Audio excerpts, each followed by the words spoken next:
तो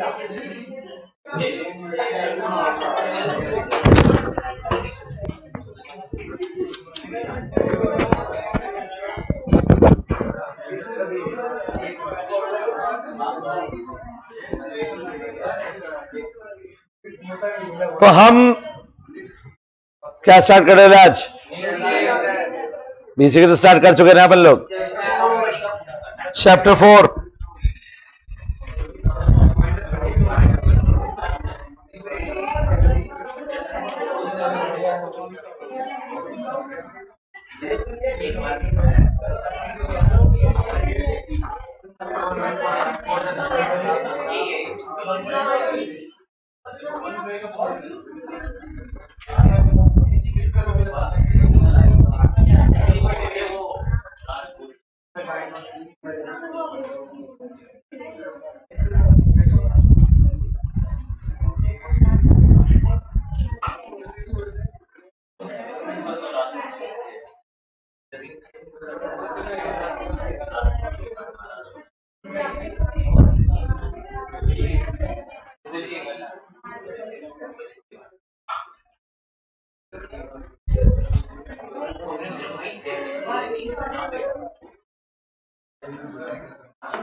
so India के बारे में बहुत कुछ जानने का मौका मिलेगा बेटा आज आपको,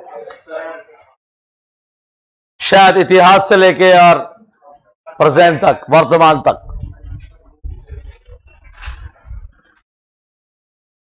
चाहे वो अंडर द ब्रिटिश रूल हो या उससे पहले प्राचीन, इंडिपेंडेंस के बाद और प्रेजेंट में, यहां तक कि एलपीजी यानी कि शुरू से लेके एंड तक।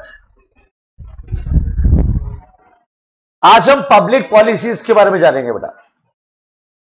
हर कंट्री में अपनी पब्लिक पॉलिसीज होती हैं और कैसे काम करती हैं आइए देखते हैं। रमन एक कंप्यूटर साइंस ग्रेजुएट है और उसने डेवलप किया है app based solution for blind students, यानी कि ब्लाइंड स्टूडेंट्स के लिए उसने बनाया है ऐप। अली जो कि उसका फ्रेंड है, वो एक सीए रैंक होल्डर है आप लोगों की तरह। फ्यूचर में आप लोग भी होंगे सीए रैंक होल्डर, और आपके पास भी ऐसे ऑफर होंगे जैसे कि अली के पास है। 3 ऑफर आया, 2 बड़ी ऑडिट फर्म से आया हुआ है, एक कंसल्टिंग कंपनी से आया हुआ है। रमन टेक्नोलॉजी समझता है लेकिन वो नहीं जानता about finance, law and government policies. भाई जिसके पास टेक्नोलॉजी है उसको इन सब की नॉलेज कहां से होगी भाई? आपके जो फ्रेंड आपके साथ 10th क्लास में थे और उन्होंने 11th में साइंस ले ली, तो वो इकोनॉमी के बारे में उतना नहीं जानते जितना आप लोग जानते हैं। आप सब जानते हैं, आप सोल प्रोप्राइटरशिप भी जानते हैं, आप पार्टनरशिप भी जानते हैं, आप एलएलपी भी जानते हैं, वो कैसे काम करता है वो भी जानते हैं। लॉ में आप पढ़ चुके हैं, इको में दोबारा पढ़ाऊंगा। चैप्टर 1 यही है बेटा, चैप्टर 1 में यही पढ़ना है बेटा। मैं एलएलपी हो गया, पार्टनरशिप हो गया, ये सब पढ़ेंगे बेटा। तो आपको उन सब की नॉलेज है लेकिन आप टेक्नोलॉजी नहीं जानते। साइंस में आपका हाथ तंग है बेटा, तभी तो आप यहां पर हैं बेटा। और आप चाहे मैं भी, मी ऑल्सो, क्योंकि साइंस में हमारा तंग था इसलिए अब यहां पर आ गए बेटा। यहां पर हमारा हाथ तंग नहीं है, यहां पर हम भिड़ सकते हैं, लड़ सकते हैं, समझ सकते हैं, समझा भी सकते हैं। तो बेटा ये जो है इसको फाइनेंस, लॉ, गवर्नमेंट पॉलिसीज नहीं पता। अली की बात करें तो अली को बेटा टेक्नोलॉजी समझ में नहीं आती, कहां से आएगी सीए है वो, लेकिन वो जानता है about patent law, IPR, intellectual property rights, GST, financial reporting वगैरह वगैरह सब कुछ जानता है। और अली understand the commercial possibility of रमन्स इनोवेशन। वो जानता है कि हम साथ मिलकर बहुत अच्छा बिजनेस स्टार्ट कर सकते हैं, क्योंकि जो इसकी नॉलेज है वो मेरे पास नहीं है, जो मेरी नॉलेज है उसके पास नहीं है। साथ मिलकर काम करेंगे तो फायदा होगा। तो साथ मिलकर काम करने का डिसीजन उन्होंने लिया। तो बेटा किसी भी कंट्री में बहुत मैटर करता है वहां का लीगल प्रोसेस, वहां की टैक्स पॉलिसीज, वहां की लीगल फॉर्मेलिटीज, फाइनेंशियल रिपोर्टिंग, ये सब बिजनेस के लिए बहुत इंपॉर्टेंट है। जैसे कि अगर स्टेट पॉलिसीज की बात की जाए तो बांग्लादेश में सेकंड हैंड कार का इंपोर्ट करके बेचना पॉसिबल है। वहां की पॉलिसी है कि आप सेकंड हैंड कार इंपोर्ट करके बेच सकते हो, इंडिया में नहीं है। अब इस पॉलिसी का फायदा किसने उठाया? इस पॉलिसी का फायदा उठाया टोयोटा ने। टोयोटा ने क्या किया? सेकंड हैंड टोयोटा कार बेची। कहां पर बेची? ढाका में बेची। रिफर्बिश्ड कार होती है जो बायबैक स्कीम में खरीद लेते हैं। बायबैक स्कीम क्या होती है कि जब आप नई कार खरीदने जाते हैं तो टोयोटा आपको ऑफर देता है कि अगर ये गाड़ी आप 5 साल बाद हमें लौटाओगे तो हम आपको इतने पैसे दे देंगे। अगर आपने 5 साल बाद ये गाड़ी हमें लौटाई तो हम इतना पैसा आपको दे देंगे। यानी आप 20 लाख की गाड़ी लेके जा रहे हो, हम कहेंगे अगर 5 साल बाद बेचना चाहो तो 11 लाख हमसे ले लेना, 11 लाख हमसे ले लेना या 10 लाख हमसे ले लेना। तो आप जिन्हें 5 साल चला भी ली और 5 साल बाद वापस देके 10 लाख रुपए वापस भी ले लिए और 10 लाख में थोड़े पैसे और मिला के नई गाड़ी ले ली। तो लोग ऐसा करते हैं नॉर्मली, 5-6 साल चला ली, बस अब इसको वापस दो और नई कार ले लो। 5 साल बहुत होता है बेटा। अब ये क्या करते हैं? उस कार को लेते लेते फिर उसको रिफर्बिश्ड करते हैं। रिफर्बिश्ड मतलब अब जो भी डेंटिंग पेंटिंग, जो टायर नए लगाने, इंजन, क्योंकि उनकी तो खुद की कंपनी है ना भाई, इनके पास सब ओरिजिनल पार्ट्स वगैरह सब अवेलेबल है इनके पास। तो ये कार को बना देते हैं नया, रिफर्बिश्ड मतलब बिल्कुल नई, और फिर बेचते हैं ढाका में। सपोज वहां पे जाके बेच रहे हैं कितने की? 15 लाख की। पर साहब वैसे तो 20 लाख की है, लेकिन रिफर्बिश्ड कितने की मिल रही है? 15 लाख की। तो रिफर्बिश्ड में और न्यू में कोई डिफरेंस नहीं है। क्यों नहीं है? क्योंकि सब कुछ तो नया लगा दिया उन्होंने, जो खराब था सब क्या लगा दिया? नया लगा दिया। तो गाड़ी नई की नई तो हो गई बिल्कुल, वो सब कुछ नया, सीट वीट भी खराब है, सब कुछ नया, रिफर्बिश कर दिया उसको। तो बड़ा एक बात, तो टोयोटा ने पैसा तब कमाया जब उसने पहली बार कार बेची थी, तो 3-4 लाख तो तब भी कमाया होगा। 3-4 लाख एक बार कमा के और दोबारा बेच के अगर 10 की 15 में बेच दी तो 5 लाख दोबारा बार, और दोबारा में कमाई पहले से भी ज्यादा। तो ये काम टोयोटा करता है, और टोयोटा ने इसके लिए सर्विस सेंटर भी खोले हुए हैं ढाका में, चित्तागोंग में, राजशाही में। लेकिन अगर इंडिया की बात की जाए तो बेटा पुरानी कार तो बहुत दूर की बात है, सेकेंड हैंड तो भूल जाओ। अरे नई कार भी आप इंपोर्ट करके नहीं बेच सकते इंडिया में, क्योंकि इंडिया की पब्लिक पॉलिसी यह है कि यहां पर कार बेचनी है तो यहां पर कार बनानी पड़ेगी। इसीलिए जब इंडिया में टोयोटा आया तो टोयोटा ने हाथ मिलाया किर्लोस्कर मोटर के साथ। किसके साथ मिलकर कार बनाता है ये? किर्लोस्कर मोटर। तो ये जॉइंट वेंचर है किसका? Toyota plus Kirloskar motor. जब इंडिया में टोयोटा गाड़ी बेचता है ना तो वो खुद बनाता है इंडिया में गाड़ी, और उसका जो बेसिकली कोलैबोरेशन है किसके साथ है? किर्लोस्कर मोटर के साथ। जैसे सुजुकी का मारुति के साथ है, मारुति इंडिया की कंपनी है, सुजुकी जापान की। हुंडई ने अपनी कंपनी लगाई तो उसने 100% सब्सिडरी लगाई, यानी उसने किसी के साथ जॉइंट वेंचर नहीं किया, बोले हम तो अकेले चलाएंगे। लेकिन इंडिया में कार बेचनी है तो इंडिया में कार बनानी पड़ेगी। उसमें भी शर्त यह है कि 25% कंपोनेंट आपको इंडिया से ही लेने पड़ेंगे। अब बेटा इंजन तो लगाएंगे नहीं वो इंडिया का, तो 25% कंपोनेंट में आते हैं टायर्स, मिरर्स, बॉडी, ये चीजें वो यहां से खरीदते हैं। बाकी जो टेक्निकल चीजें हैं वो अपनी कंट्री से इंपोर्ट करते हैं। आप देख लेना, कोई सी भी कंपनी की गाड़ी ले जाओगे टायर आपको इंडियन मिलेंगे, देख लेना आप। क्योंकि 25% कंपोनेंट खरीद रहे हैं तो 25% में इंजन तो खरीदेंगे नहीं बेटा, क्योंकि गाड़ी की जान क्या है बेटा? तो ये तो अपनी ही टेक्नोलॉजी यूज करेगी ना बेटा। वो यहां की टेक्नोलॉजी यूज की गाड़ी यहां से गई नुक्कड़ तक में खेल खत्म। तो ऐसी गाड़ी लेगा कौन बेटा? लेगा कोई गाड़ी ऐसी? तो टेक्नोलॉजी वाली चीजें किसके लगाते हैं? वो अपनी। लेकिन ये छोटी बड़ी चीजें कहां से लेते हैं बेटा? इंडिया से। क्योंकि 25% कंपोनेंट आपको लेने पड़ेंगे। कहां से बेटा? इंडिया से। तो ये बेटा हमारे यहां पे कंडीशन है। इंडिया में कार बेचनी है तो कार बनानी पड़ेगी, तो आपको अपनी एक सब्सिडरी लगानी पड़ेगी या फिर जॉइंट वेंचर का पार्ट बनना पड़ेगा। तो ये हमारी पब्लिक पॉलिसी है बेटा। इसी वजह से तो मैंने बताया था ना आपको, टेस्ला टेस्ला इंडिया में क्यों नहीं है? क्योंकि आप खुद के चलाने के लिए तो इंपोर्ट कर सकते हो। अगर मुझे चलानी है तो मैं इंपोर्ट करके चला सकता हूं भाई। रोल्स रॉयस इंडिया में नहीं है, लेकिन अमिताभ बच्चन के पास है ना। तो खुद के चलाने के लिए तो आपकी मर्जी है, वो मंगा लो, आप मना नहीं कर रखा हमने। लेकिन इंडिया में शोरूम बना के अगर आपको बेचना है, नई कारें बेचनी है, तो उसके लिए आपको इंडिया में कार बनानी पड़ेगी। कंज्यूमर चाहे तो अपने लिए कोई सी भी कार मंगवा सकता है। आप मंगा सकते हो अपने लिए बुगाटी मंगा लो, कौन मना कर रहा है आपको? रोल्स रॉयस मंगाओ, कौन मना कर रहा है आपको? कोई मना नहीं कर रहा, मंगा सकते हो बेटा।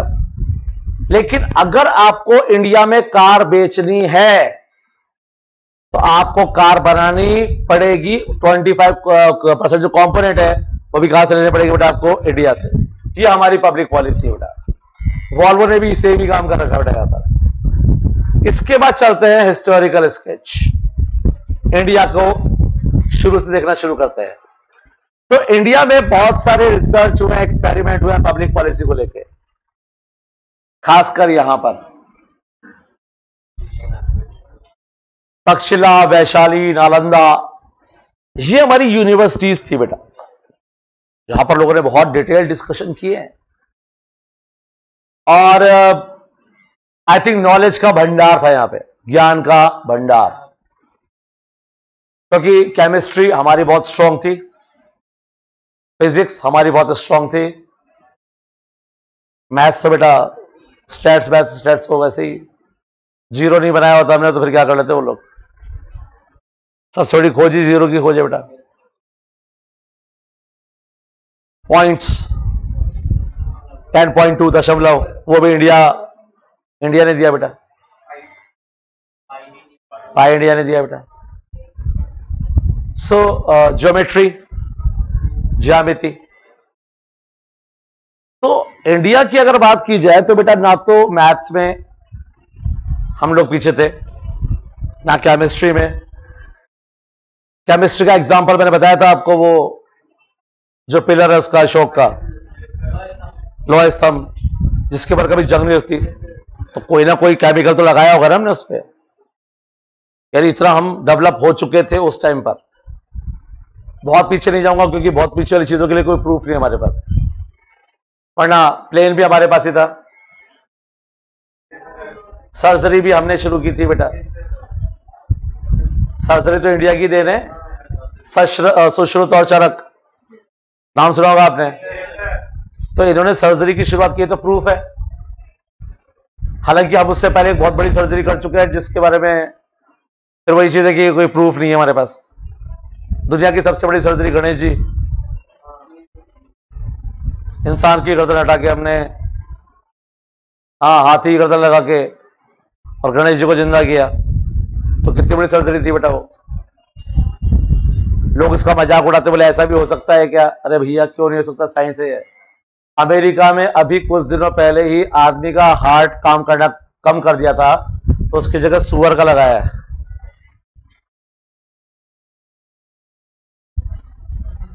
हाँ बेटा, अब बेटा सुअर का मैच कर गया तो सुअर का लगा दिया बेटा, और वो प्रॉपर काम कर रहा है।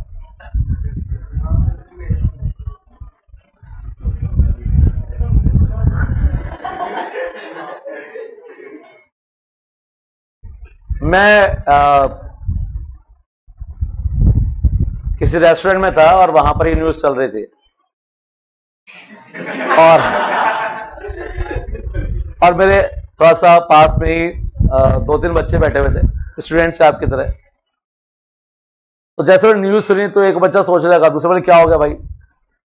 बोले यार अब इसका तो दिल उसके सुअर की तरह ही करेगा। बोले क्या, मिट्टी में लेटना है, गोबर में घूमना, क्योंकि दिल उसका लग गया था। उसका जब दिल करेगा तो इसका भी दिल करेगा। और सुअर का दिल तो क्या करेगा? गोबर देख के खुश, वहां मजा आ गया, चलो गोबर में, कादे में, नाले में है। पर दिल लगाना ही था तो भाई किसी ढंग के जानवर का लगा देते, सुअर का लगा दिया। बताओ, अब जो मैच किया सो कर गया बेटा, कोई दिक्कत की बात नहीं है, साइंस है। तो हमने तो साइंस पहले ही कितना आगे बढ़ा दिया बेटा। उस टाइम भी सर्जरी के लोग इंडिया में ही आया करते थे बेटा। और ये जो अफीम गांजा चरस का तो मुझे नहीं पता, लेकिन अफीम को इसीलिए ही बनाया गया था, या अफीम को इसीलिए उगाया गया था क्योंकि ये ट्रीटमेंट में हेल्प करती थी बेटा। जैसे किसी आदमी की सर्जरी करनी है और उसको बेहोश करना है आपने, तो बेहोश करने के लिए कोई टेक्निक अपने पास थी नहीं उस टाइम पे, तो अफीम क्या होती थी कि अफीम खाने के बाद आदमी आउट ऑफ दिस वर्ल्ड, तो हाँ, तो उसके बाद तो नशे में था ना आदमी, तो उसका ऑपरेशन करना अपने लिए क्या हो जाता था, आसान हो जाता था, उसको दर्द क्या होता था, एहसास नहीं होता था। तो बनाया तो इन चीजों को इसीलिए गया था, लेकिन लोगों ने उसको मिस यूज करना शुरू कर दिया, हैबिट बना दी। कैसा हैबिट? कैसा? अफीम, नम मारो दम, गांजा, चरस है, तो बनाया तो किसी और चीज के लिए गया था बेटा, ट्रीटमेंट के लिए। और अभी भी अफीम दवाइयों में ही काम आती है।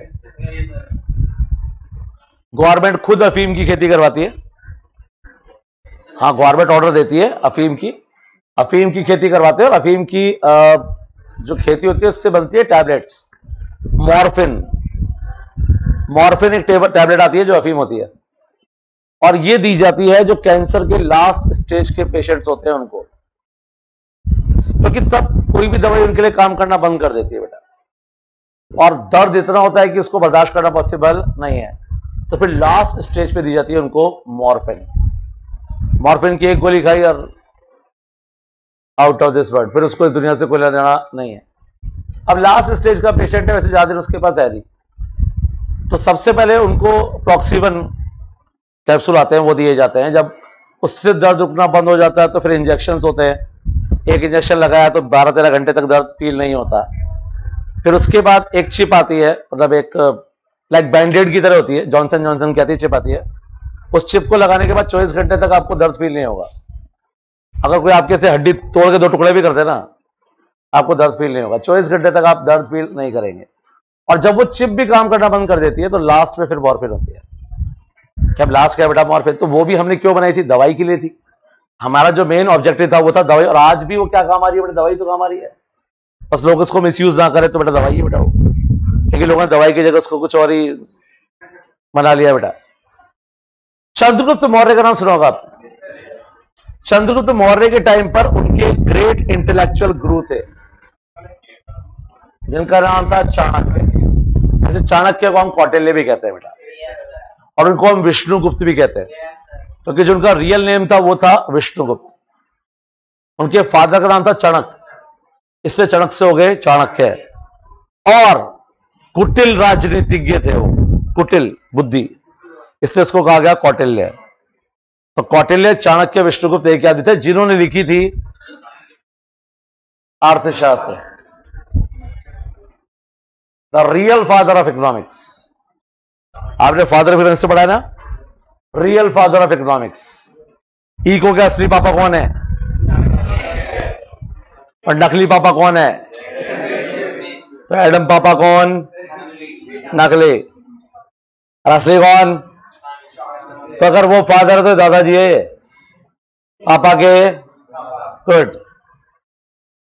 इन्होंने जो पॉलिसीज बनाई थी ना बेटा, इस बुक में कॉन्सेप्ट दिया गया था डायरेक्ट टैक्स और इनडायरेक्ट टैक्स का। इस बुक की कुछ चीजें जैसे कि मैंने पढ़ी हैं, तो इन्होंने राजा ने इनसे पूछा कि हम पब्लिक से टैक्स कैसे लें, तो उन्होंने कहा सर ऐसे जैसे मधुमक्खी फूल से रस निकाल लेती है और उसको पता भी नहीं चलता, तो इनडायरेक्ट टैक्स ऐसे लगाया जाए कि पब्लिक पे भी कर दे और उसको पता भी ना चले। बोले ऐसे कैसे पॉसिबल है? बोले बिल्कुल पॉसिबल है। अब आप लोग चिप्स खरीदे जाते हो, 10 रुपए की चिप्स लेके खा लेते हो, आपको लगता है कि 10 रुपए क्या खाया आपने चिप्स, जबकि रियलिटी ये है कि चिप्स तो बेटा उसमें 7 या 8 रुपए की थे, बाकी 2-2.5 रुपए का था उसके ऊपर टैक्स, और वो टैक्स आपने दे भी दिया और आपको पता भी नहीं चला।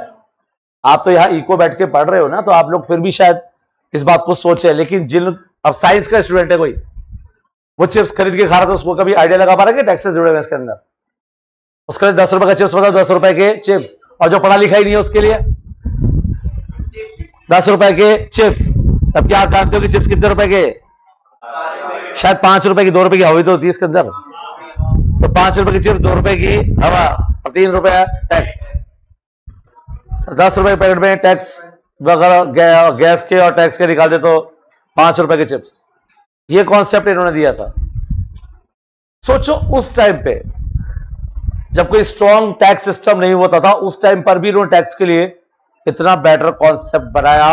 डायरेक्ट टैक्स के लिए प्रोग्रेसिव टैक्स भी यही लेके आए थे। आज पूरे वर्ल्ड में प्रोग्रेसिव टैक्स सिस्टम होता है, जिसका मतलब होता है as income increases rate of tax also increases. पहले 10%, फिर 20%, फिर 30%। इंडिया में मैक्सिमम 30% है, लेकिन पहले तो वो क्या हो रहा है, इंक्रीज होता है ना। पहले तो वो कि पहले तो 5 लाख तक क्या है बेटा टैक्स फ्री है, 7.5 लाख तक क्या है बेटा 10% है, 7.5 से 10 लाख क्या है बेटा 20% है, और 10 लाख से ऊपर जाते ही 30%, 30% टैक्स देना आपको पड़ेगा। तो ये सिस्टम भी इन्होंने दिया था बेटा। और आपको शायद जान के हैरानी होगी, आज के टाइम के जो डेवलप्ड कंट्रीज है ना, जो अपने आपको बोलते हैं हम डेवलप्ड हैं, बेटा वहां पे रेग्रेसिव टैक्स सिस्टम था। रेग्रेसिव मतलब as income increases rate of tax decreases. इतने महान लोग थे वो, तो आज अपने आपको बोलते हैं हम लोग डेवलप्ड हैं। अरे इसको बोलते हैं डेवलप। ये थे इंसान। इन यूनिवर्सिटीज को जला दिया गया था, पता है आपको? और मैं उस टाइम वहां पे नहीं था। नहीं, इसलिए क्योंकि जब मैं बोलने जा रहा हूं आपको लगेगा सर आप देखे वहां पे, लेकिन मैंने सुना है या पढ़ा है कई जगह पर कि वो जो लाइब्रेरी थी वो कई हफ्तों तक जलती रही थी, क्योंकि लाइब्रेरी में इतनी बुक्स थी, इतने रिकॉर्ड थे, इतनी थीसिस थी। ये बताया जाती कि उस टाइम पे ऐसी भी टेक्निक हमारे पास थी कि हम लेड होता ना, क्या बोलते हैं लेड को, हाँ सीसा, और एक मरकरी, सॉरी पारा, मरकरी से गोल्ड बना सकते थे हम लोग। मरकरी से क्या बना सकते थे? गोल्ड। ऐसी टेक्निक इंडियंस के पास थी। तभी तो सोने की चिड़िया थे हमारा, क्योंकि हम मरकरी को भी कन्वर्ट कर सकते थे किसमें? गोल्ड में। तो सोने की कोई कमी हमारे पास नहीं थी। अब वो कैसे बनाना था, वो यहां पर था बेटा, जला दिया। इसलिए आज हम अपने जो चीजें जिन पे हम प्राउड कर सकते थे वो चीजें अवेलेबल ही नहीं हमारे पास, और हम खुद शक करते हैं कि ऐसा, अरे ऐसा भी हो सकता है क्या कभी, लेकिन ऐसा था। हमारा साइंस बहुत आगे था, आज की दुनिया से बहुत आगे था हमारा साइंस तब। अब इसको आप कोई भी चीज मान लो, पुराने टाइम में ऋषि मुनि होते थे, तपस्या करते थे, और वो आंख बंद करके ध्यान लगाते थे और बता देते थे कि भैया यहां पर ये आदमी आ रहा है या जा रहा है। तो वो इतना ज्यादा उन्होंने अपने आप को डेवलप कर लिया था। लेकिन वही बात है कि प्रूफ नहीं है आज हमारे पास। मैं बोलूंगा तो आपने कहा तो टीवी सीरियल में बताया खाली, लेकिन रियलिटी है। अरे राम सेतु तो है ना भाई, राम सेतु है मतलब रामायण तो हुई होगी ना शायद, वरना वो पुल वो इंडिया और लंका के बीच में ही क्यों है भाई? अगर ये कहानी बाद में लिखी गई थी तो भाई साहब एक अलग बात है, पहले से लिखी हुई ना। और राम सेतु आज भी है ना वहां पे, तो ऐसा सेतु बनाया गया था ना। और रामेश्वरम में तो आज भी पत्थर पानी में तैरते हैं भैया, आज भी। आप रामेश्वरम जाइए, वहां पत्थर फेंकेंगे पानी में, पत्थर तैरेगा वहां पे, डूबेगा नहीं पत्थर। अब वो जो भी रीजन है मुझे नहीं पता, मैं इसके बारे में कोई कमेंट नहीं करना चाहूंगा, लेकिन है ना। अब उसको तो आप नहीं झुटला सकते ना। अरे राम सेतु को आप बता दो कि झूठा है, नकली है, लेकिन पत्थर खुद उठा के फेंकोगे तो भी नहीं डूबेगा वो। तो वो चीजें साइंटिफिकली क्यों हुई, कैसे हुई, मैं नहीं जानता, लेकिन हमारा साइंस ग्रेट था, ये सही है बेटा।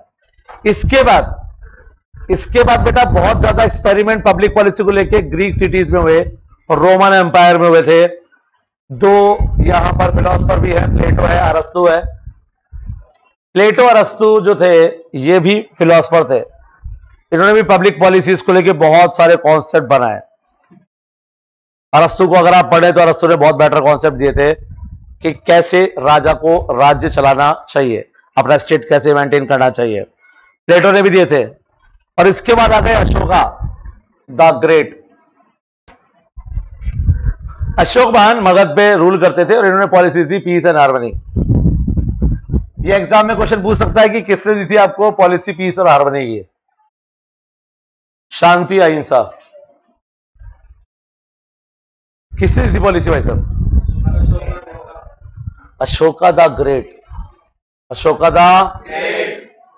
मैं भी बनना चाहता हूं, तो जो काम इन्होंने किया था वो मैं करना चाहता हूं। यही कोई 10-20 हजार लोगों को उड़ाना चाहता हूं मैं। अब 10-20 हजार लोग उड़ाने के बाद मैं बिल्कुल सत्य और अहिंसा का पालन करूंगा, सत्य बोलूंगा और हिंसा नहीं करूंगा, तो क्या मुझे ग्रेट कहलाने का अधिकार होगा? फिर इनको क्यों है?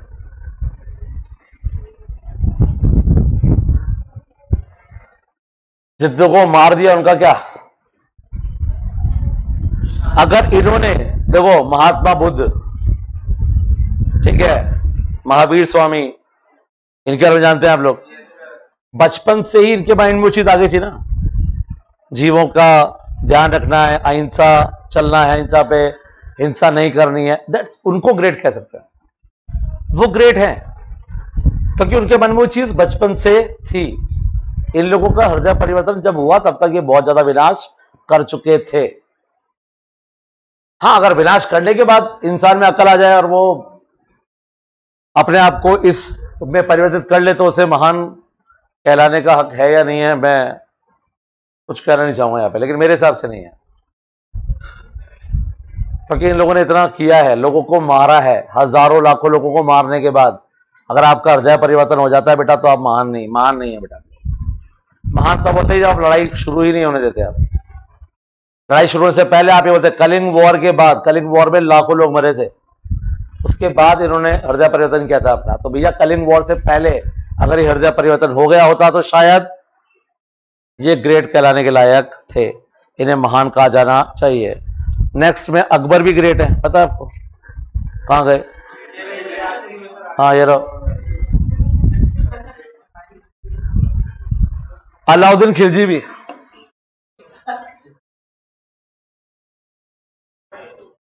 ये कह रहे कि अलाउद्दीन खिलजी ने टैक्स रिफॉर्म किए थे। इसको टैक्स की डेफिनेशन भी पता होगी?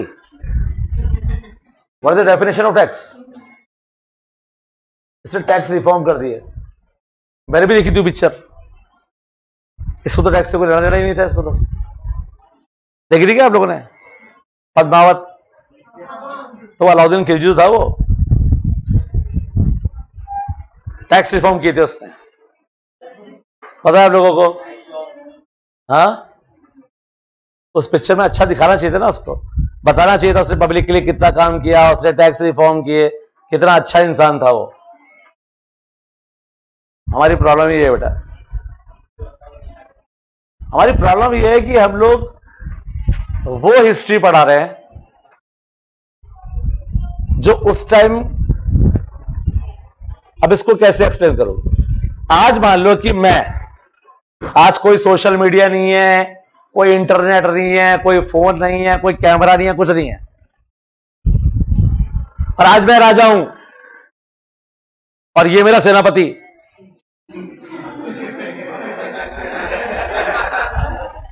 और मैं इस भाई से कह रहा हूं भाई मेरे लिए बुक लिख दे, तो ये जो बुक लिखेंगे उस बुक में क्या बताएंगे? मैं बहुत ही अच्छा आदमी हूं, मैंने कभी जीव हत्या नहीं की, मैंने हमेशा लोगों का भला किया, और आज वही बुक्स हमारे पास है। उन बुक्स को पढ़ के हमें लगता है कि यार बहुत अच्छा आदमी था वो तो, ये आदमी तो वाकई बहुत, कौन जानता है, हु नोज वो क्या थे, कौन थे, कौन जानता भाई? अकबर को महान कह रहे हैं लोग। अकबर दिल्ली से अजमेर जा रहे थे जियारत करने के लिए। अजमेर में आप जानते हैं कि दरगाह है ख्वाजा मोइनुद्दीन चिश्ती की, वहां पे जियारत करने के लिए जा रहे थे। अब दिल्ली से अजमेर जाएंगे तो जयपुर पीछे पड़ता है बेटा, है ना बेटा? तो जयपुर क्रॉस करके जाएंगे बेटा। तो जयपुर की तरफ आ रहे थे तो यहां के जो राजा थे भारमल, तो राजा भारमल को पता लगा कि अकबर अटैक करने के लिए आ रहे हैं। क्या करने आ रहे हैं अकबर? तो बोले अटैक करके तो हमें हरा देंगे।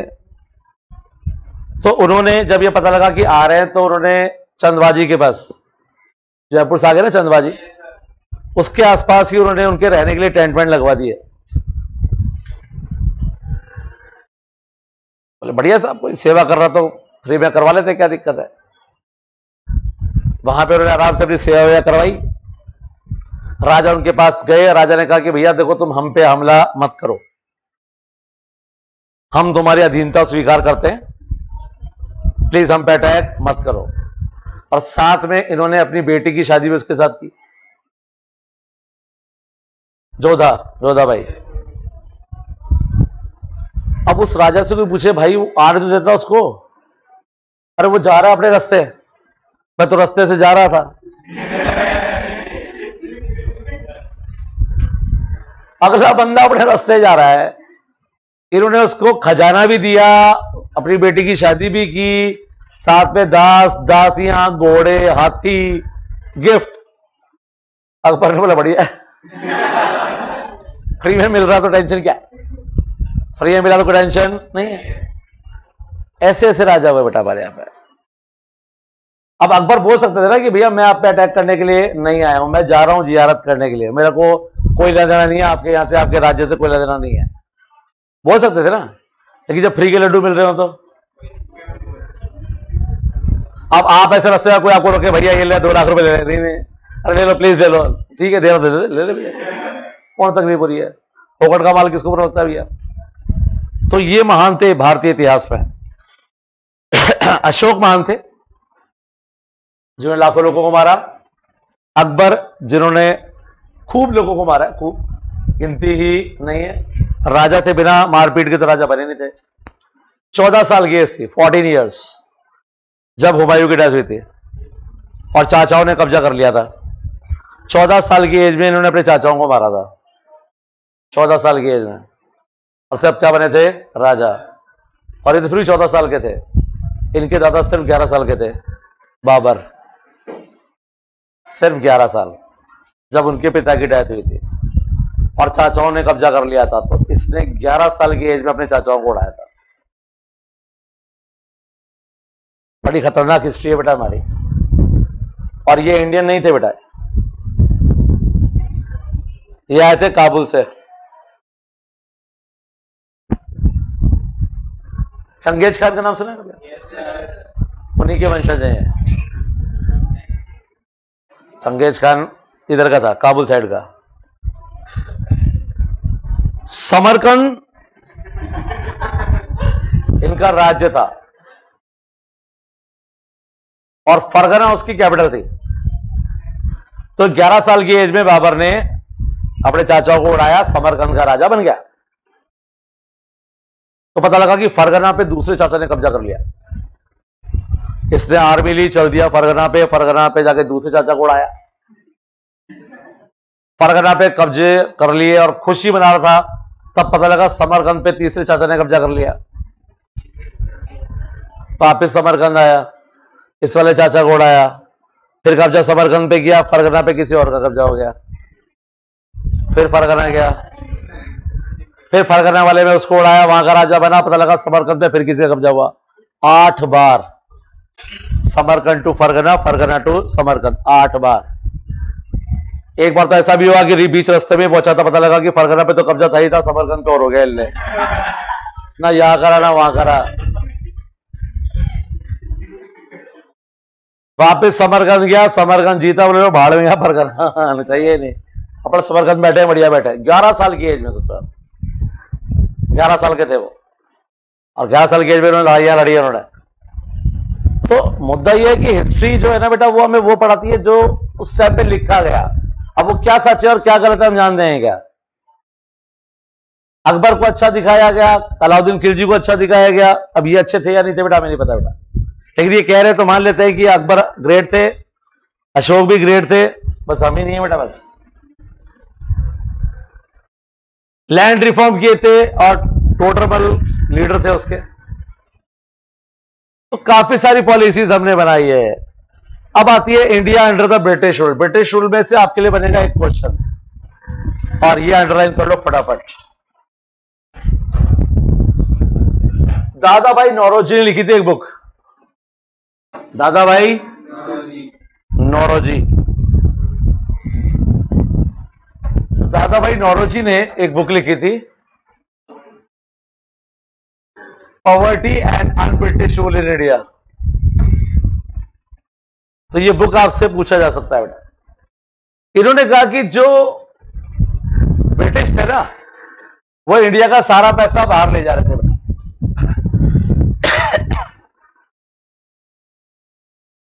और इसके लिए उन्होंने जमींदारी सिस्टम स्टार्ट किया था। जमींदारी सिस्टम था, जमींदार बनाए गए, जमींदारों को काम दिया गया कि तुम टैक्स वसूलो, हमें दो। बड़े भोले लोग थे जमींदार, इनोसेंट, मासूम। ब्रिटिश गवर्नमेंट ने कहा कि आप प्रोडक्शन का 25% एज रेंट कलेक्ट कर लो, 20 हमें दे दो, 5 आप रख लो, आपका भी खर्चा चलता रहेगा, हमारे पास से रेवेन्यू आती रहेगी। अब ये इतने भोले थे बेचारे जमींदार कि इन्होंने किसान से 75% पार्ट ले लिया। जो प्रोडक्शन होता है ना उसका, इतनी फसल होगी 75 हमारा, 20 दिया इनको।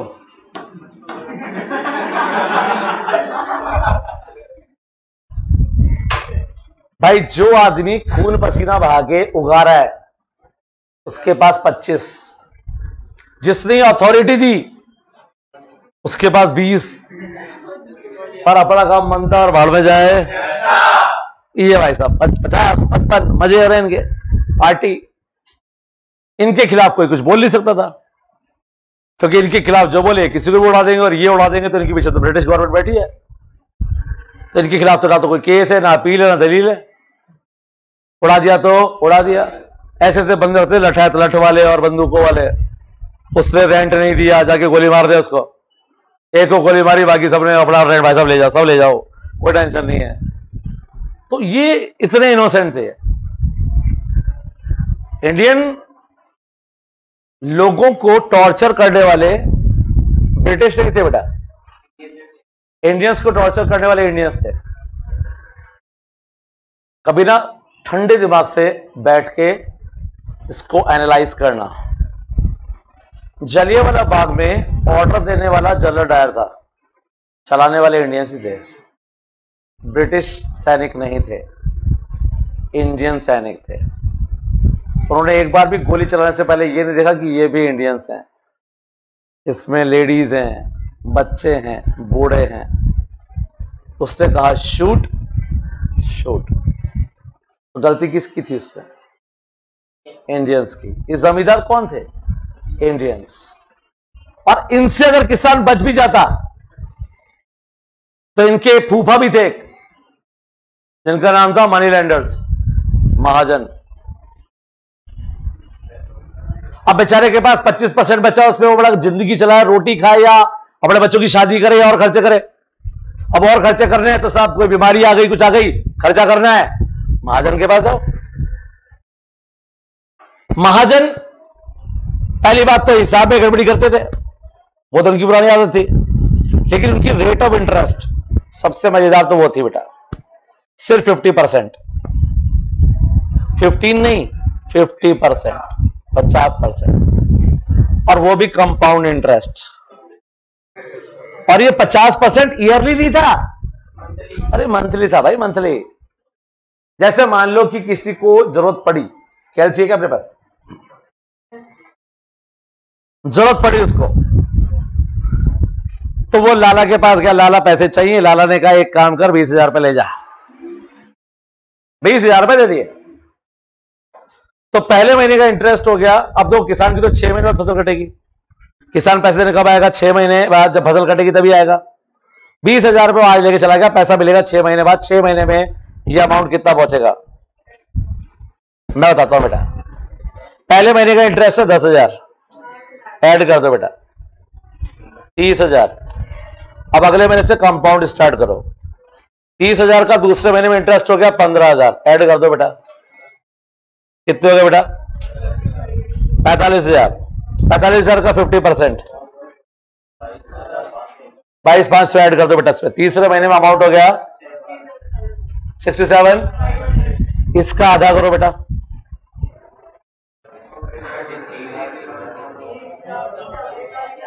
अमाउंट कितना हो बेटा? चौथे महीने में इसका 1,00,000 कितने हजार? चलो 1,00,000 तो हो गया ना, 1,00,000 का 50,000 ऐड कर दो बेटा 5वें महीने में, 1,50,000। और 1,50,000 का 75,000 बेटा छठे महीने के लिए ऐड कर दो, 2,25,000। एक रफ आइडिया। 6 महीने बाद वो किसान जाता है और कहता है भैया ये पकड़ो आपके 20,000 रुपए मूल के, अब ब्याज कितना देना है वो बताओ। तो सामने से स्टेटमेंट क्या आएगा, बोले बावड़े 20,000 ही तेरे महीने का ब्याज कितना है, अब तो 2,25,000 अमाउंट हो गया, तो तेरा एक महीने का ब्याज है 1,12,500, दे 1,12,500 ब्याज महीने का, और तेरा मूल जो है वो है 2.25 लाख। तो आज बताता लाला जमीन ले ले, तो कितने पैसे तो मैं जिंदगी में चुका नहीं पाऊंगा। इतने इनोसेंट लोग थे बेटा ये। 20,000 के कितने हो गए बेटा, 2.5 लाख, 2.25 लाख, कितने महीने में, 6 महीने में। ये थे लोग मनी लेंडर्स। तो किसान की इतनी बुरी हालत क्यों थी, पहले तो ये खा गए बेटा, और दूसरा खाने के लिए कौन बैठे थे, महाजन। इसलिए आजादी के बाद हमने डिसाइड किया था कि हम एग्रीकल्चर इनकम को टैक्स फ्री करेंगे, और इसलिए आज भी इंडिया में एग्रीकल्चर इनकम टैक्स फ्री है बेटा। एग्रीकल्चर इनकम पे कोई टैक्स लगता, फिर चाहे आपके एक साल की इनकम 5 करोड़ 10 करोड़ भी क्यों ना हो। अगर आपके खेत और खेत से आप 5 करोड़ भी कमा रहे हो ना, टैक्स फ्री है बेटा वो। एग्रीकल्चर इनकम टैक्स फ्री, बहुत टैक्स दे दिया बेटा इन्होंने। आज जब इनके लोन माफ किए जाते हैं, लोग कहते हैं आप इनके लोन माफ कर रहे हो, पैसा बहुत चुका है इन लोगों ने। और ये सोच लो कि जिस दिन इन्होंने खेती करनी बंद कर दी ना, भूखे मरेंगे सारे। तो बहुत इंपॉर्टेंट रोल है हमारी इकोनॉमी में, किसका बेटा, फार्मर्स का। तो आइए बेटा, इन्होंने कहा कि पैसा ले जा रहे हैं, तो पैसा अब ले जा रहे तो ले ही जा रहे हैं बेटा, अभी तो क्या ही कर सकते हैं बेटा अपन। तो यहां पे याद रखिएगा, या तो ये पूछेगा कि ये बुक किसने लिखी थी, और या फिर ये पूछेगा दादा भाई नौरोजी ने कौन सी बुक लिखी थी। दोनों का आंसर दे सकते हैं बेटा अपन। बहुत बढ़िया बेटा, चलिए आगे बढ़ते हैं। आजादी के बाद हमने अपनी लाइफ को दोबारा स्टार्ट किया, और देखो बहुत अच्छी बात है कि हम 1947 में आजाद हुए थे, और 1948 में हमने अपनी पहली इंडस्ट्रियल पॉलिसी बना दी थी। 1948 में, यानी कि आजादी के 1 साल बाद ही। आज क्या कार्यक्रम चल रहा है, काय की ड्रिलिंग चल रही है बार।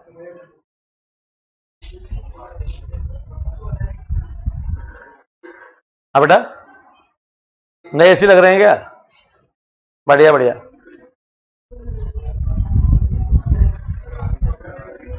नाइनटीन 48 में हम अपनी पहली इंडस्ट्रियल पॉलिसी बना चुके थे, और उसके बाद आया हमारा फर्स्ट 5 ईयर प्लान 1951 to 56,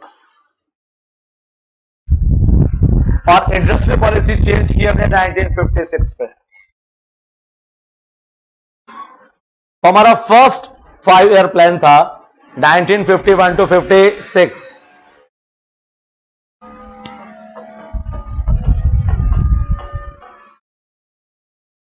और सेकंड 5 ईयर प्लान था 1956 to 61।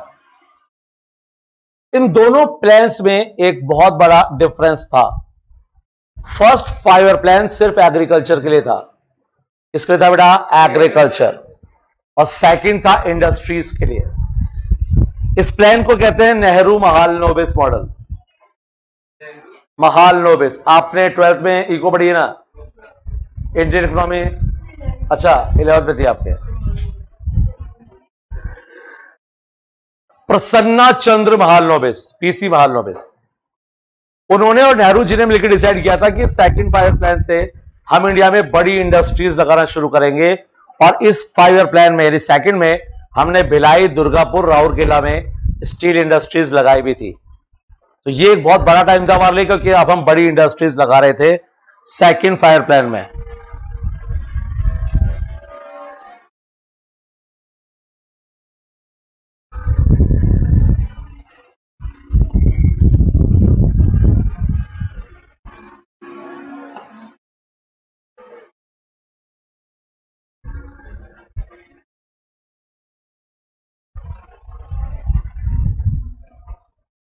चालू करके भूल गए क्या?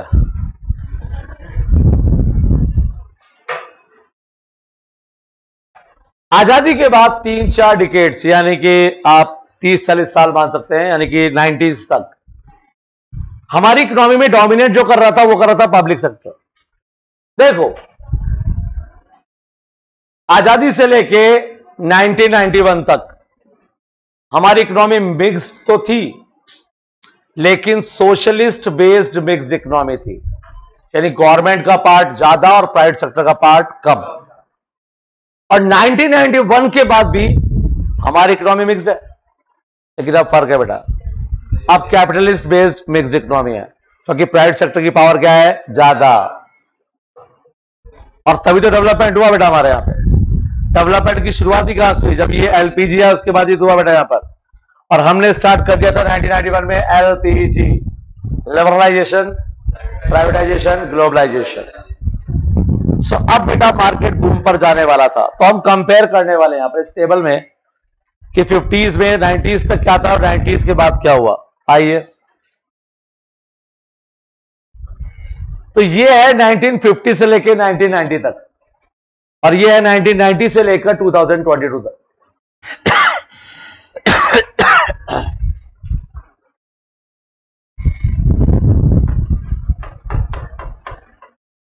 इसको मिक्स करो। हमारी इकोनॉमी सोशलिस्ट नहीं थी, मिक्स थी, लेकिन डोमिनेट पब्लिक सेक्टर करता था बेटा। और इसमें लिखो मिक्स्ड इकोनॉमी तो लिखा हुआ है, और वहां लिखो with dominant private sector, with dominant private sector. अब डोमिनेंट कौन कर रहा है भैया, प्राइवेट सेक्टर डोमिनेट कर रहा है भाई साहब। तो आप सारी पावर किसके पास। पहले हम इकोनॉमिक प्लानिंग पे चल रहे थे, 5 ईयर प्लान बनाते थे। हमारे पास प्लानिंग कमीशन भी था, जिसका काम था इंडिया के लिए 5 ईयर प्लान बनाना, लेकिन अब हमने इसको मार्केट पे छोड़ दिया। वैसे प्लानिंग कमीशन को रिप्लेस किया था नीति आयोग ने। कौन सा आयोग बेटा, नीति आयोग। अब बेटा ये जो नीति है ना, ये नीति इंग्लिश का नीति नहीं है बेटा, हिंदी का नीति है। नहीं नहीं नहीं, हिंदी का नहीं है बेटा, ये इंग्लिश का नीति है बेटा। तो इंग्लिश का नीति और हिंदी की नीति में क्या फर्क है। हिंदी में नीति मतलब पॉलिसी, नीति, लेकिन ये नीति वो नीति नहीं है बेटा। ये है national institution for transforming India.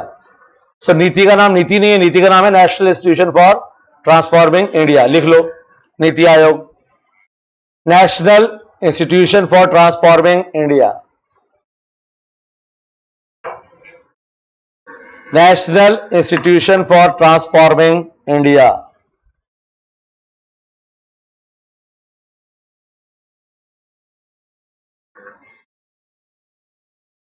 ठीक है बेटा।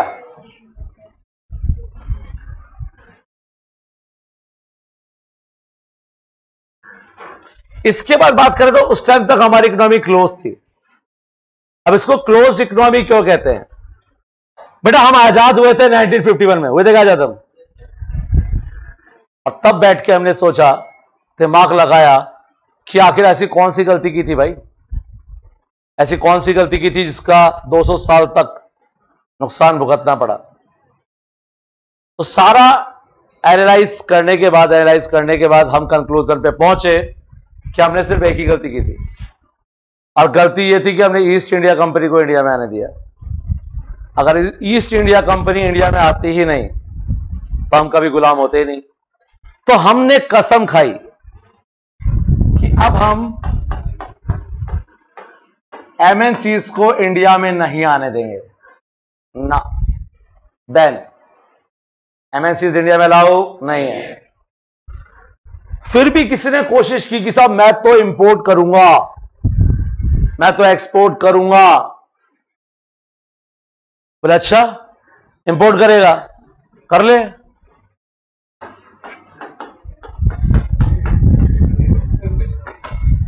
%150 टैरिफ लगा दिया हमने। टैरिफ मतलब इंपोर्ट ड्यूटी, यानी 100 करोड़ का सामान मंगाया, 150 करोड़ रुपए टैक्स दे दे, कोई दिक्कत नहीं है। मंगाओ ना 100 करोड़, 100 करोड़ क्या 1000 करोड़ का मंगाओ, और 1500 करोड़ रुपए क्या दे दो टैक्स। आदमी की हालत खराब।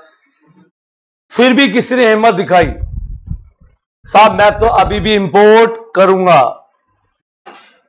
ले बेटा, फेरा लगा दिया हमने। Foreign exchange regulation act. Forex कहां से लाएगा, हम देंगे नहीं फॉरेक्स, ले कर ले इंपोर्ट। तो अगले बंदे ने कहा कि मैं एक्सपोर्ट के बदले इंपोर्ट कर लूंगा, नहीं चाहिए तुम्हारा पैसा, कोई बात नहीं बेटा। हमने क्वांटिटेटिव रिस्ट्रिक्शंस लगा दिए कि इस क्वांटिटी से ज्यादा तो एक्सपोर्ट कर सकता है, ना ही इंपोर्ट, लिहाजा कर ले बेटा। क्लोज्ड इकोनॉमी, ना एमएनसीज आएंगी ना इंपोर्ट होगा। उसके पीछे हमारा इंटेंशन क्या था, क्योंकि हम जानते थे कि अगर बाहर के प्रोडक्ट इंडिया में आएंगे ना तो इंडियन प्रोडक्ट उनसे कंपटीशन नहीं कर पाएंगे, और हम चाहते थे कि इंडियन कंपनीज भी पावरफुल बने, इसलिए हमने वहां पे ये सारा किया। लेकिन ये कहानी चली 90s तक, और 1991 आते आते इंडिया की हालत हो गई खराब। हमारे फॉरेन एक्सचेंज रिजर्व बचे थे $1.1 बिलियन सिर्फ, और हम इंपोर्ट कर सकते थे ओनली फॉर 3 वीक्स, 3 हफ्ते। इसके बाद हमारी इकोनॉमी होने वाली थी इंसॉल्वेंट। कोई आदमी नहीं, पूरा देश इंसॉल्वेंट। इंसॉल्वेंट हो जाते तो हमारे सारे राइट्स खत्म हो जाते, और हम यूएनओ के अंडर में चले जाते, वही संभालते फिर हमारी इकोनॉमी को, यानी अपने सारे राइट्स खत्म। डॉक्टर मनमोहन सिंह हमारे फाइनेंस मिनिस्टर थे उस टाइम, और पीवी नरसिम्हा राव हमारे पीएम थे, अमूलापति वेंकटपति नरसिम्हा राव। सो पीवी नरसिम्हा राव ने ये कहा कि भाई आप देख लो आप क्या कर सकते हो, फाइनेंस मिनिस्टर तो आप ही हो, तो बोले एक बार तो पहले इकोनॉमी को मरने से बचाओ, तो उसके लिए अपन लोन ले लेते हैं। अपन हम गए आईबीआरडी के पास, और आईबीआरडी से कहा कि लोन दे दो। जानते हैं आईबीआरडी आप, वर्ल्ड बैंक। वर्ल्ड बैंक का नाम वर्ल्ड बैंक तो है नहीं, international bank for reconstruction development. तो वर्ल्ड बैंक ने लोन देने से मना कर दिया। अरे साहब आप तो इंस्टॉलमेंट होने वाले हो, आप पैसा कहां से चुकाओगे, ऐसे देश को पैसे देने से क्या फायदा जो डूबने वाला है। हम इंटरेस्टेड नहीं है। वर्ल्ड बैंक ने मना कर दिया, आईएमएफ ने मना कर दिया, आईडीए ने मना कर दिया, एडीबी ने मना कर दिया। फिर हमने रखा अपना gold mortgage bank of England के पास, आखिर में वही काम आया हमारे। तो हमने गोल्ड मॉर्गेज रखा किसके पास, बैंक ऑफ इंग्लैंड के पास, और वहां से लिया हमने पैसा लेके एक बार तो इकोनॉमी को स्टेबल बनाया। और 24 जुलाई 1991 हमने एलपीजी पॉलिसी स्टार्ट कर दी। अब एलपीजी में हमने सबसे पहले क्या किया कि ये जो एमएनसीज के आने पे बैन लगा रखा था ना, इस बैन को हटा दिया बेटा हमने, और इनकी एंट्री कर दी फ्री। आओ पधारो हमारे देश, यहीं से स्टार्ट हुआ था। ये जो टैरिफ था इसको स्टेजेस में, एक साथ नहीं, स्टेजेस में कम करते करते इसको लेकर हम 10%। फेरा की जगह हम फेमा लेके आ गए, फेरा की बहन फॉरेन एक्सचेंज मैनेजमेंट एक्ट, और सारे क्वांटिटेटिव रिस्ट्रिक्शंस खत्म कर दिए। अब एमएनसीज आई तो एमएनसीज अकेले नहीं आई, एमएनसीज अपने साथ फॉरेन रिजर्व लेके आई। जिस देश की कंपनी आई अपने साथ डॉलर, पाउंड, यूरो आ रहे, सब आने दो। इंडिया के लोगों के मजे हो गए, वो बेटर प्रोडक्ट यूज करने लगे, क्योंकि उससे पहले तो बेटर प्रोडक्ट मिलते नहीं थे और इंपोर्ट हम कर नहीं सकते थे।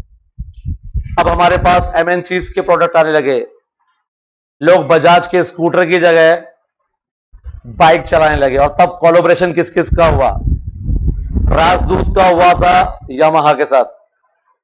यामाहा इंडिया की कंपनी नहीं है, जापानी कंपनी है, जापानी है। सो यामाहा का किसके साथ हुआ, राजदूत के साथ। कावासाकी का बजाज के साथ, बाइक आती थी कावासाकी बजाज। और टीवीएस का हुआ था सुजुकी के साथ, TVS Suzuki, TVS and Suzuki, hero and Honda, hero Honda. Electronics में ढेर सारे ऑप्शन हमें मिलने लगे। इंडिया में मैकडी भी आ गया, इंडिया में पिज्जा हट भी आ गया, डोमिनोज भी आ गया, कंज्यूमर के लिए चॉइस बढ़ती गई। हम लोग जो वीसीआर यूज किया करते थे ना पहले, वो बड़ी बड़ी कैसेट हुआ करती थी पहले, आपके घर में पड़ी होगी पेरेंट्स की शादी की, उसकी जगह हमारे पास अब डीवीडी प्लेयर थे बेटा। पहले वीसीडी आया था, उसके बाद डीवीडी, मात्र 2500 का था वो, और डीवीडी तो 1500-1500 रुपए के आते थे उस टाइम पे, 1500-1500 रुपए का डीवीडी प्लेयर, जबकि हम 40-40 हजार के वीसीआर खरीदा करते थे। और अब हम कितने में खरीदे? 1500 रुपए में डीवीडी प्लेयर। लाइफ बदल चुकी थी बेटा हमारी, और हमारे पास काफी पैसा आ चुका था। तो आपकी इकोनॉमी जो डूबने वाली थी, लोगों ने कह लिया था 2-3 दिन 4 दिन की बात और बचे, 3 हफ्ते तो बचे हैं, 3 हफ्ते बाद पैसा खत्म और ये इंसॉल्वेंट हो जाएंगे। लोग पार्टी करने की तैयारी कर रहे थे, लेकिन पार्टी उनकी जगह हमने की बेटा। और इसमें पूरा जो कंट्रीब्यूशन है ना, वो एक ही आदमी का है, डॉक्टर मनमोहन सिंह। उनके मुकाबले का इकोनॉमिस्ट आज की डेट में भी पूरे वर्ल्ड में नहीं है, इंडिया नहीं बोलूंगा, पूरे वर्ल्ड में नहीं है। लेकिन आपने उस आदमी से गलत काम करवाया, आपने उसको पीएम बना दिया, और पीएम भी सिर्फ फेस था। आज की डेट में मैं कहता हूं कि आप मनमोहन सिंह जी को पीएम बना दो, लेकिन वैसे बनाओ जैसे मोदी जी को बनाया, पूरा मेजोरिटी के साथ। वो इकोनॉमी को बहुत ऊपर ले जा सकते हैं। और मेरे हिसाब से आज भी इंडिया के जो एफएम है, अगर हम ये पार्टियां छोड़ के सिर्फ देश के विकास की बात सोचे, तो मेरे हिसाब से फाइनेंस मिनिस्टर आज भी मनमोहन सिंह होने चाहिए। आपकी इकोनॉमी को बहुत बेटर तरीके से चला सकते हैं, क्योंकि जो आदमी वहां से ले आया है इकोनॉमी को,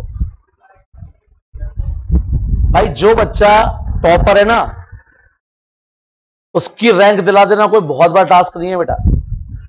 वो जिसके पास होने के भी लाले पड़ रहे हैं, उसको पास करवा के भी उसको रैंक दिला दे, तो बेटा वो एक बहुत बड़ा अचीवमेंट है बेटा। और हमारी इकोनॉमी मरती हुई इकोनॉमी थी बेटा, उसको बचाने कौन थे? डॉक्टर मनमोहन सिंह, जिन्होंने हमारी इकोनॉमी को डूबने से बचाया। तो ये कहानी बहुत इंटरेस्टिंग है बेटा, जो अभी तो सिर्फ चालू ही है, आगे बहुत कुछ आने वाला है, लेकिन कल बढ़ेंगे इससे आगे। तो ये कहानी कंटिन्यू चलेगी कल, मजा करो बेटा।